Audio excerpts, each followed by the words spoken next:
Selamat datang kembali di Alur Cerita Movie, tempat kita mengupas tuntas misteri dan teror yang ditawarkan sinema. Hari ini, kita akan menyelami kedalaman psikologis dan supranatural dari film horor Jepang yang diklaim paling mencekam di tahun 2025. Doll House. Film ini bermula dari luka paling menyakitkan yang bisa dirasakan oleh seorang ibu. Kenalkan Yoshi, seorang ibu muda yang hidupnya hancur oleh tragedi yang tak terduga. Dalam suasana bermain yang seharusnya ceria, putri kecilnya, Mei, menghilang setelah pencarian yang penuh kepanikan. Yoshi menemukan putrinya di tempat yang tak terpikirkan. Terperangkap dalam ruang sempit di dalam mesin cuci. Mei telah kehilangan napasnya.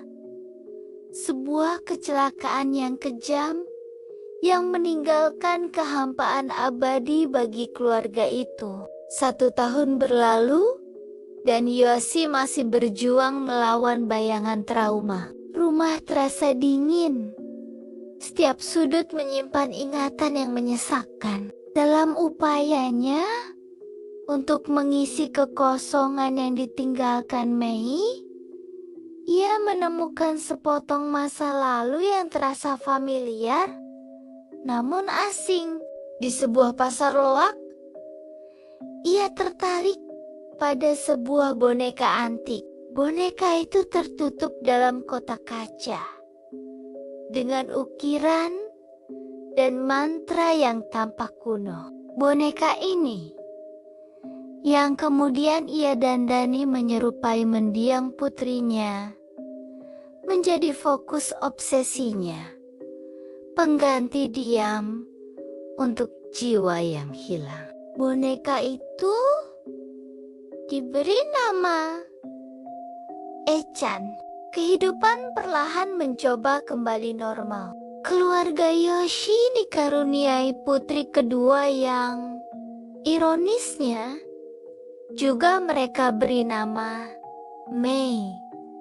Sejak saat itu, perhatian Yoshi teralih pada bayi yang baru lahir.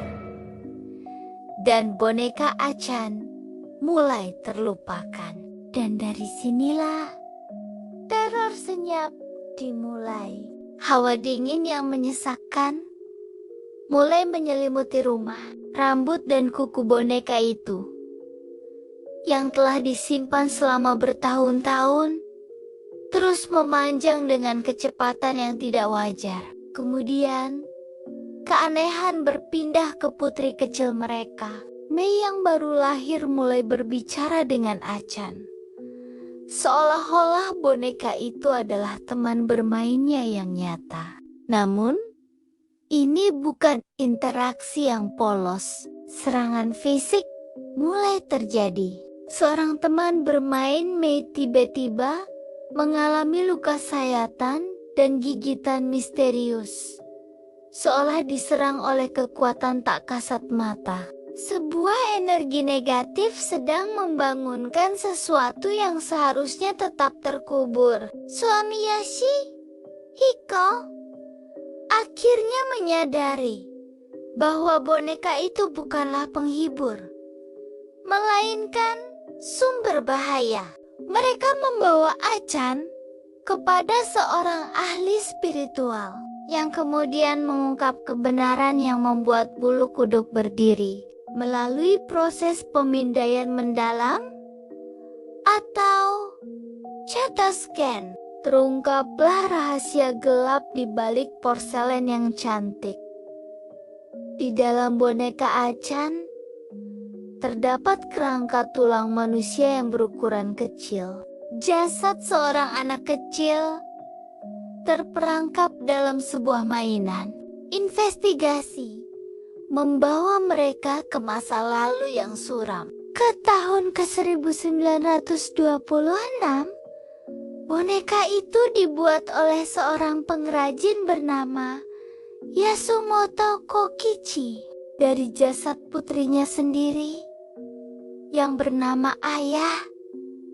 Ini adalah ritual pemujaan yang kelam, mengubah penderitaan menjadi benda mati yang menyimpan jiwa yang tersiksa. Seorang ahli spiritual bernama Kanda menyarankan satu-satunya jalan mengembalikan boneka itu ke makam ibu ayah Taeko di Pulau Kanajima, dengan harapan roh anak itu akan beristirahat dalam damai. Yoshi dan Hiko, didorong oleh ketakutan dan harapan palsu, berhasil menjalankan ritual tersebut. Mereka memasukkan boneka Achan ke dalam gentong jasad Taeko. Mereka pulang dengan keyakinan bahwa teror telah berakhir. Namun, disinilah letak argumen kunci dan plot twist yang menghancurkan. Film ini mengungkapkan bahwa ayah, roh yang terperangkap dalam boneka, sebenarnya sangat membenci ibunya. Ayah disiksa dan dianiaya semasa hidup oleh Taeko karena kondisi kesehatannya yang lemah. Bahkan, ibunya pernah mencoba melakukan perjanjian mengakhiri penderitaan bersama. Sebuah tindakan nekat yang justru menyebabkan ayah tewas. Dengan menyatukan boneka itu kembali ke makam ibunya yang kejam, Yoshi dan Hiko tidak menenangkan ayah. Sebaliknya, mereka memaksanya untuk kembali bersama orang yang paling ia benci. Ini adalah kesalahan yang mematikan, yang hanya melipat gandakan kemarahan sang roh. Film berakhir dengan atmosfer yang sangat kelam. Yoshi dan Hiko kembali ke rumah mereka, percaya bahwa boneka Achan telah pergi. Mereka hidup dalam kedamaian palsu, hasil dari genjutsu atau halusinasi yang diciptakan oleh kekuatan ayah yang kini semakin murka dan kuat. Mereka mulai memperlakukan boneka Achan lain. Sioliola itu adalah putri mereka, Mei, tanpa menyadari bahwa dendam ayah belum terbalaskan dan teror yang sesungguhnya baru saja dimulai. Dollhouse adalah kisah peringatan tentang trauma yang tidak terselesaikan dan bahaya obsesi yang keliru. Ia meninggalkan penonton dalam ketidakpastian yang dingin. Siapa yang sebenarnya selamat? Dan teror apa yang menanti di balik pintu yang tertutup itu? Jangan sampai Anda terjebak dalam rumah boneka tertutup ini. Sampai jumpa di ulasan alur cerita mencekam berikutnya.